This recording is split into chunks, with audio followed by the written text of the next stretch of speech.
Hi, welcome to MGS Coaching Football. Coach Sullivan again with you. To my subscribers, I thank you. Non-subscribers, I hope I tease you into pushing that button. Completed my 38th year coaching football as a defensive coordinator, but over that time span, I've also been an offensive coordinator, special teams coordinator, longtime head coach, and all of this at both the collegiate and high school levels.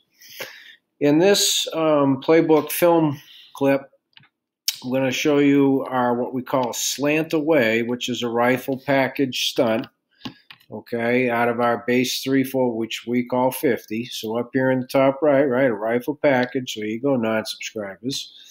It's a run line stunt, but we're going to use it in a potential passing situation. And when we get to the film clip, I'll explain to you why, okay? It only involves a defensive line and nose and stud, as you can see. And over here, this example is away from a tight end. That's why it says example, but it can also be an offset halfback.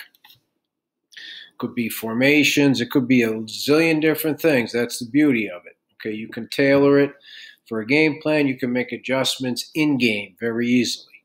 Okay, so the linebackers make a Lucky or Ringo call. In this case, it's Ringo because the tight end's left. So all the defensive line does is hear Ringo and they go right. Okay, so now we're going to go to the film clip, and I'll explain in much more detail the background as far as the game plan is concerned as to why we wanted to execute this in that particular situation. Okay. Okay, as we go through this now, this is versus UMass Dartmouth.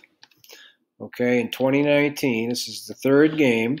And at the time, Dartmouth was leading the entire country in passing. They were averaging over 500 yards passing a game. They had just won handily, right, the first 2 weeks. They led the country in passing yards per game and chunk yards per game, average yards per pass attempt, average yards per pass play, so on and so on, okay? So our first goal was make them run the football. Our second goal was to eliminate the big pass plays, the chunk plays, but our primary goal was to make them run the football. Okay, so I fully anticipate, and this is the first half, that in the first half, no, they're going to stick to their plan, and that's throw the football. So after the first half, when they were not able to have success throwing the football like they had been, they went to running the football. Okay, so that's why you're going to see the 5-man box. We have 1, 2, 3, 4 over there, 3 wide receivers, and we have these 2 are playing their dude who is the single receiver opposite the trips. So the arrow is the offset halfback, and so slant away, as you see up here, right? 58 is our front where we have 2-5 techniques. That's all it means. Black press is, remember, non-subscribers, here's a freebie. We use colors for all our coverages, and black is our man under 2 deep. And press, these underneath defenders are pressing their receivers, and we have staggered alignments so we don't get picked off on rubs, right? So what's going to happen, as you'll see, is they had their huge play when they offset the halfback to the 3 receivers. This was all just through simple film study. Was they ran a GT play, so the quarterback read the edge, and then he either gave it or kept it.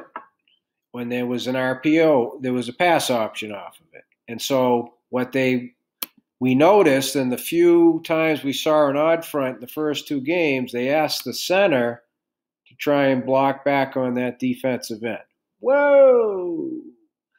So what our game plan was, the nose and the defensive end away from the halfback would slant, their normal slant, but the defensive side end on the side of the back would come straight upfield. So that would force the quarterback to give it, and the defensive end would beat the center and be able to get pressure on the quarterback because they really didn't block that when it was a pass. So you're going to see that right now. Okay, so that's the reason for this, what you're going to see as far as the game plan is concerned.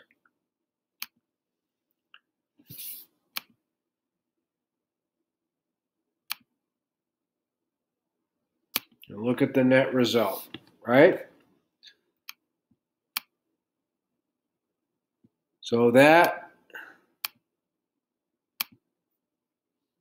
is the center, right? That's asking a lot from the center. And notice the fantastic coverage over here. I'm not exactly sure where the quarterback thought he was going with it. I know he was looking to hit right there, but see, we got the safety over the top who hasn't pedaled, doesn't need to, right? He's at the same depth he was when he started.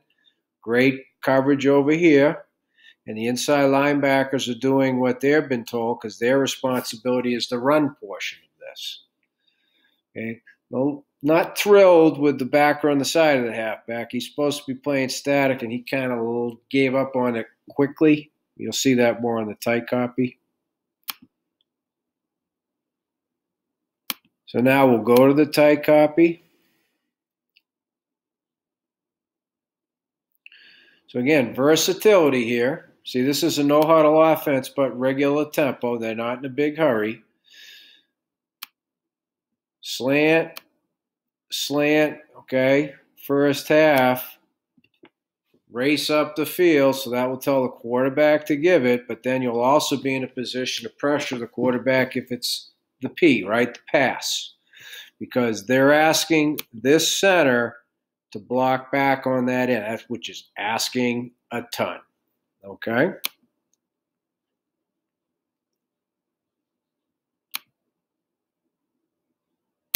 And as a result, right, there it is. Mission accomplished. But, UMass Dartmouth, to their credit, I mean, they led the whole country. They stayed with that plan through the first half and then made the adjustment to run the ball in the second half. Okay? So as I said at the beginning, to my subscribers, I thank you. Non-subscribers, I hope you push the button. Thank you for watching MJS Coaching Football, and I thank YouTube for this platform.